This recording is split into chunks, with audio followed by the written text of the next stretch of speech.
Hello, everyone. I'm Dwayne Bonifer in the Lindsey Wilson College Office of Public Relations, and this is The View from the Hill, the podcast of Lindsey Wilson College. Every week during the academic year, The View from the Hill features conversations with some of the people who help create the dynamic, living, learning environment that serves the educational needs of every Lindsey Wilson student every day. In this 14th edition of the 2025 View from the Hill podcast, we're going to talk about another great American novel. This one is Louisa May Alcott's classic Little Women. The Lindsey Wilson Department of Theater is bringing the musical stage adaptation of the novel to life at VP Henry Auditorium, and one of the co-directors will tell us all about it.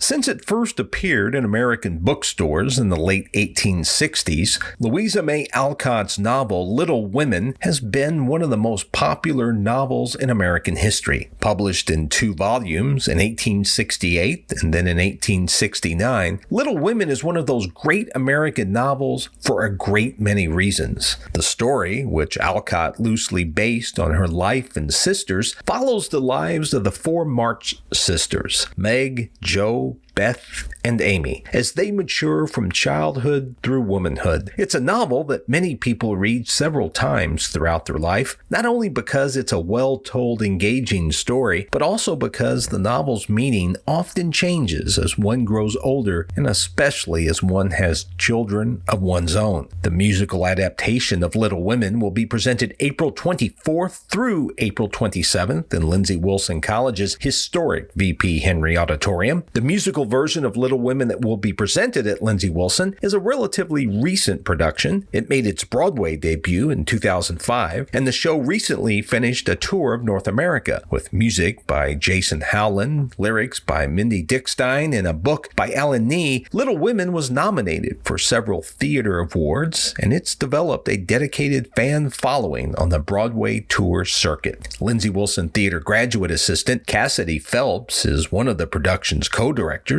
Kassidy says that while the musical version of Little Women obviously had to trim the story because the novel usually runs about 400 pages, both diehard fans of the story as well as those who are new to the story of the March sisters will find much to like.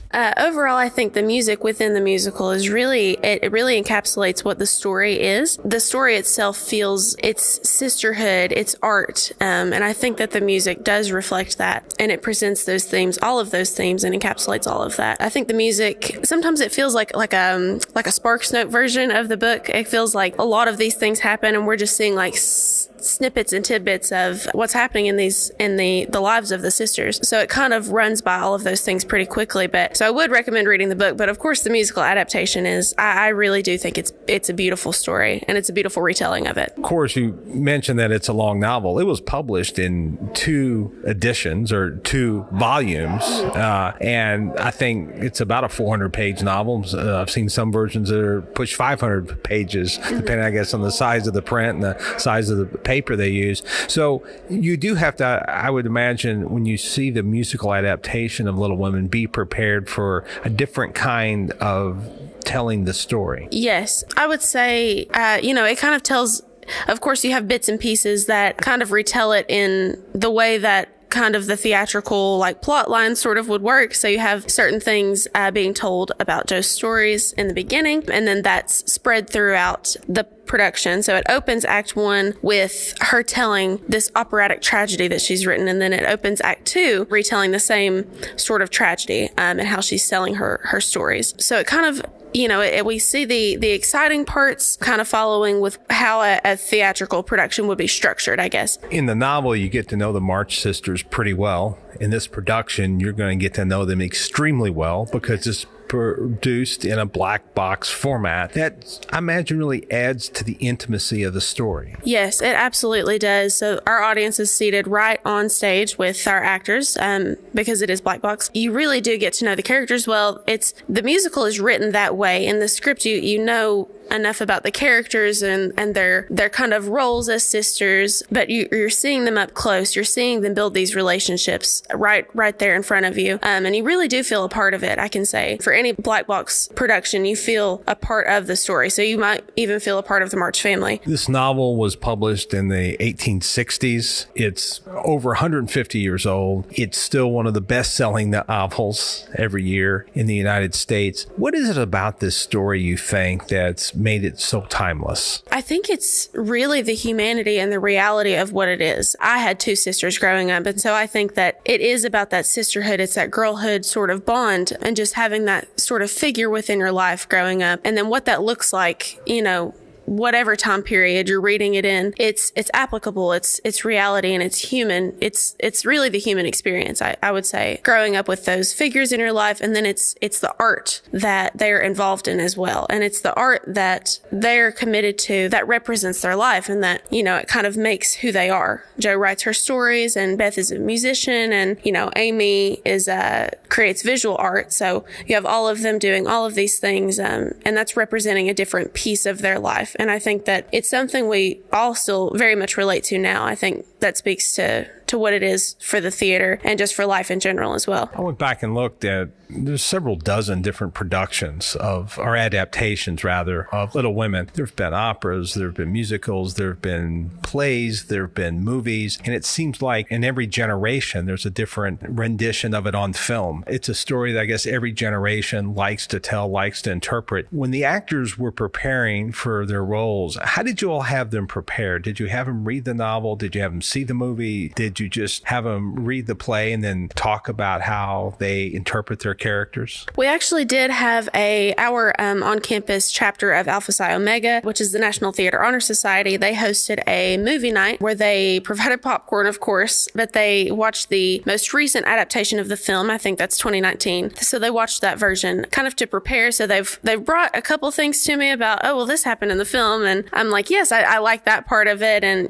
we've brought bits and pieces, and some have read the novel as well. I want to imagine it's almost impossible to interpret a story like this on stage without at least subconsciously being influenced by one of the films or one of the other stage adaptations or one of the times someone has read the novel or read interpretations of the novel. That must be sort of a challenge, but also I guess maybe a benefit as well. Right. If they do watch a film or they watch one of those adaptations, we tell them, this is one iteration of it. This is one adaptation, and you can take, bits and pieces from that. But then we also have them tell their own story, and be true to the script, be true to what does happen in the story. So we really do. It's kind of a mixture of both. It's what can you take from other things, and then what can you bring from your own experience, from your own life, that kind of lets those characters be free and be a vessel for those characters.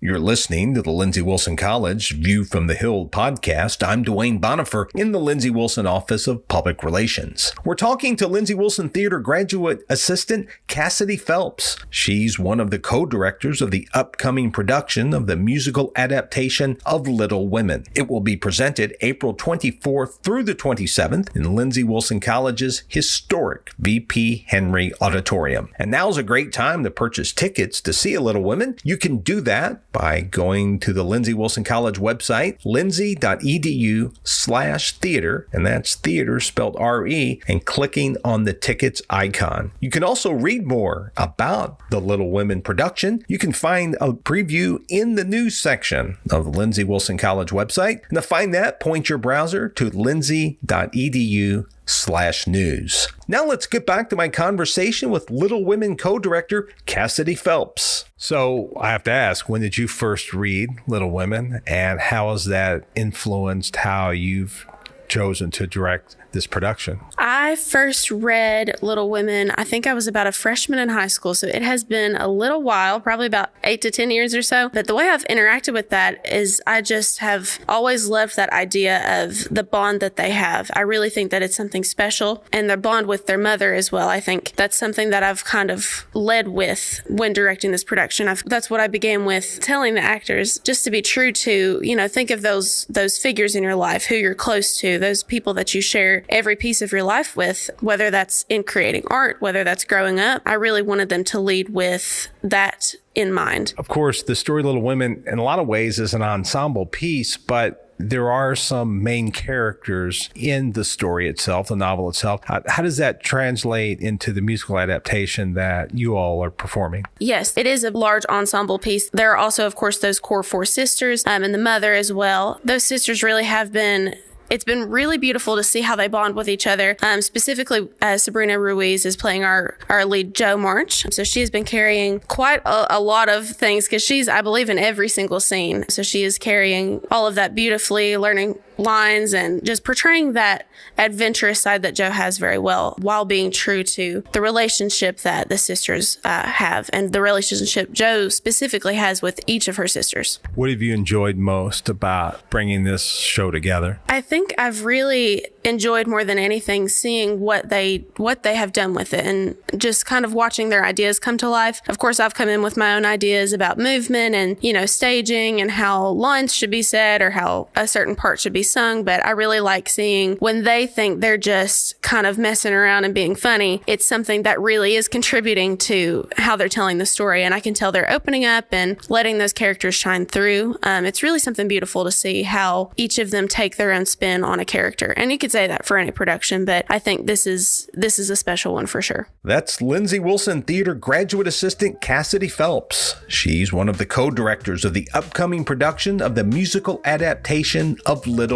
Women. It will be presented April 24th through April 27th in Lindsay Wilson's historic VP Henry Auditorium. You can buy tickets for Little Women by pointing your internet browser to lindsay.edu/theater, and that's theater spelled R-E, and clicking on the tickets icon. You can also read a preview about the production. You can find that in the news section of the Lindsay Wilson College website. To find that, go to lindsay.edu/news. And that's going to do it for this 14th edition of 2025's View from the Hill. View from the Hill is produced by Shelby Burton. She's Lindsay Wilson's Assistant Director of Public Relations and Media Producer. And you can tell us what you like or don't like about this podcast by firing off an email to us at news@lindsay.edu. And be sure to encourage your friends, family members, neighbors, and coworkers to subscribe to A View from the Hill. They can do that on Spotify or Apple Podcast or both. And we wouldn't mind it if you'd like to give us a nice rating on either or maybe both of the platforms. You can also enjoy this podcast on the college's YouTube channel. To find this episode or the 13 previous episodes, go to youtube.com/LWC Public Relations and click on the podcast tab. Until our next edition, I'm Dwayne Bonifer in the Lindsay Wilson College Office of Public Relations. Thanks so much for listening. So long, everybody, and have a nice day.